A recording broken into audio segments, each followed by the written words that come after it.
basketball now, as we look at how they were built for the Boston Celtics and what lessons we can learn from the championship team coming up. Appreciate you mentioning. Appreciate the follow. Appreciate you chatting. Thank you for the compliment. We finally got the technical aspect of this a little bit worked out. So really appreciate it. Trilly Seb. Greatly appreciate you following along. If you ever have any questions, let me know in the chat. I will try to keep this on format as much as possible. If for no other reason, then I put each segment up on YouTube after, and it just makes editing easier. But I am going to try to get to as many questions as I can from the chat at the best time. But now, let's look at what we can learn from the Boston Celtics for team building going forward. So we start with Jason Tatum. They used the 3rd overall pick in 2017 to get Jason Tatum. They traded the 1st overall pick, which turned into Markelle Fultz, a pick that they got in a slew of other trades, which again, you can listen to the podcast for that one. But yeah, 3rd overall pick. That was a common theme because they also used the 3rd overall pick in 2016 to get Jaylen Brown. And that one directly comes from the Kevin Garnett, Paul Pierce trade. And so one of the things, like we did this with the hockey the other day, we do this with basically everyone. We now have our foundation set with Tatum and Brown, and there has been a lot of question about those guys until this year when they were just so clearly the best team in the league. About can you win with them? What can you do with them? Is one good playing a 1B situation? Are they too similar? Now we know.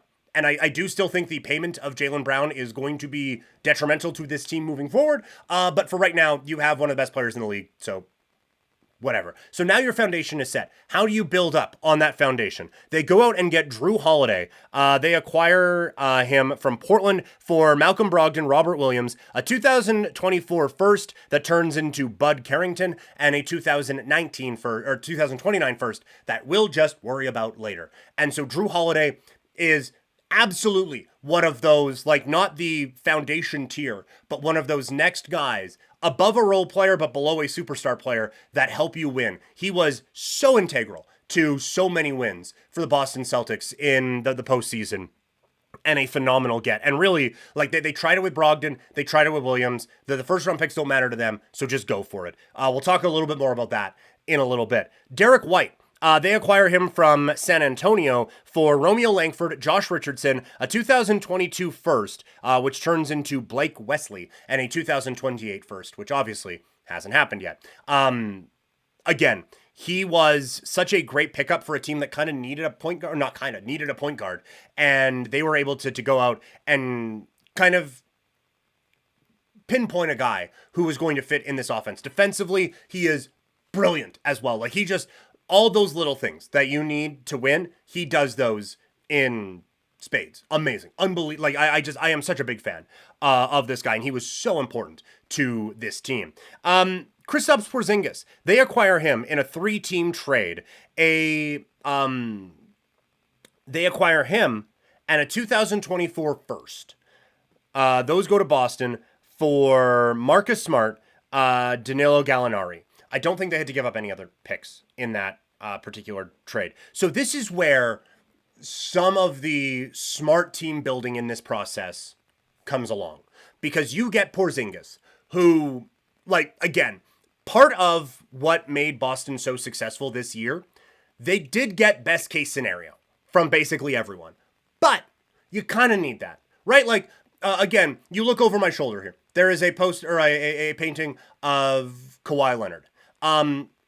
That team won a championship because they got beyond best case scenario at the time you assumed from Pascal Siakam, Fred VanVleet. You finally got best case scenario from Kyle Lowry in the playoffs. You got best case scenario from a one-legged Kawhi Leonard, and also you got best case scenario from the other team's legs kept exploding. And so you need that to win championships. Very rarely do you have, well, everyone else sucked, but this guy was good, and so they won a title. It's like LeBron has done that, and that's kind of it. So you do need best case scenario to get that.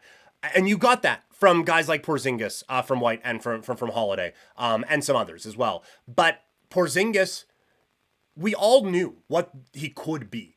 And it was just a confidence that they would be able to get that out of him.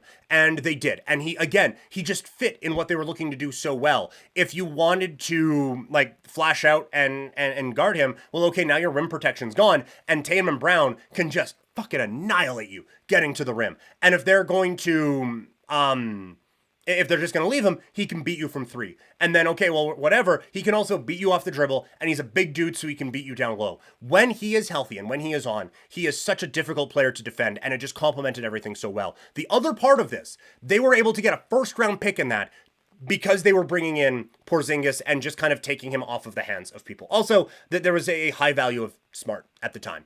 And he was a bit of a heart and soul player. And so that was greatly critiqued in Boston and in NBA circles for a team that kind of had a reputation of not being the toughest to play against and not being the toughest to kind of throw off their spot, so to speak. To trade away the heart and soul of your team was a very difficult move, I think, for them to make. But I think it allowed Brown and Tatum to grow into that heart and soul maybe a little bit more.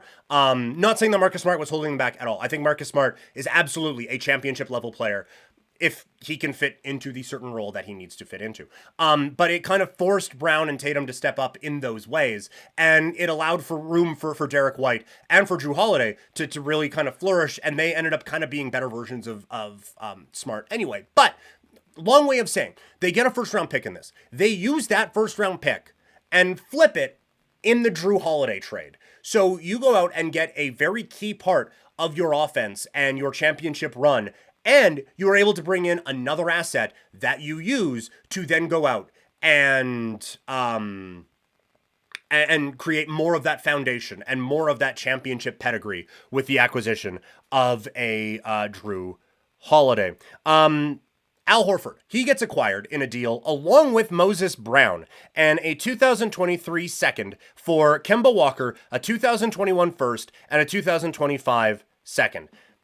Horford, the emotional backbone of this team, and played significantly more minutes than anyone thought he would or could in the playoffs, and gave them everything he had. He is not the reason they won, but he is such a valuable part of that team in some of the things that he is able to do. And when they needed him to elevate his play, he did that. He was great. The other interesting part of this is Moses Brown. Moses Brown gets flipped for Josh Richardson, who again, they flip in the Derek White trade. And so you are seeing, okay, we're going to bring in these assets and maybe they don't necessarily fit exactly what we need, but we can use them in other moves to try to make this team better. And that's what this team did beautifully. This one wasn't 100%. The 2021 first that went to OKC ends up being Alperen Şengün, who I think is fine. A good player, I think. So that's one, like, I don't think Boston fans are going to be looking back like, yeah, we won the title, but we didn't have Şengün. But he is still going to be a guy, I think, that you at least notice in the league. Going forward. And then just rounding this out, Peyton Pritchard, 26th overall pick in 2020. Sam Hauser was an undrafted free agent in 2021, and Luke Cornett was a free agent signing in 2022. And so what did we learn from Boston here and how they built this team? I think this was a masterful job of, and it's weird to talk about human beings like this, but for team building purposes, asset management. They went out and they tried to make their team as deep as possible. When they got Brogdon, when they had Robert Williams, when they had Romeo Langford, when they had all of those guys, they tried to have, okay, we have these three guys at the top, with Tatum, Brown, and Smart. And now let's filter it out and have this like high-level bench unit where we're not going to have this significant drop-off going forward. And then they ran into Golden State, who had like 1.5 good players, and they won an NBA championship. And I'm not going to say that that was a light bulb moment for Brad Stevens or anything like that, but I do think it was a bit of a, all right, this maybe isn't going to work. Because what do you need to win in the NBA? The NBA, more than any other league, is a star-driven league. And that was always something when we talked about the Raptors. Like those teams that were losing to LeBron, it's like, yeah, but the bench mob. Like, the Raptors have the best bench in the league. It's like, that's great. They played 8 minutes. LeBron got 50, and we just lost by 30. So depth maybe doesn't matter. You need some of it. You can't just have Tatum and Brown play 48 minutes every night, and then have the bench be minus 25 and you win by 2. Like, you do need some depth, but I do think that there is a recognition in Boston that, okay, that the depth thing can't be our calling card. We need to go out and get a starting unit that we can trust. And so they turned that depth that they had, the Brogdons, the Williams, the Langfords, and those guys, and they were able to turn that into, like, trading 4 quarters for $1. And we know those trades are really difficult to work with. And so they were able to turn those into Drew Holiday, who was phenomenal, Derek White, who was phenomenal, Kristaps Porzingis. And also, they were able to needle out some little pieces, whether it's a first-round pick for Porzingis, whether it's also a Moses Brown, and they're able to flip those then into other bigger deals. And so they did such a great job of kind of the way you build winners in the NBA, where you turn a number of different assets that might be into something that absolutely is. And to Toxic's point in the chat, benches are shortened in the playoffs anyway. You need 8 guys.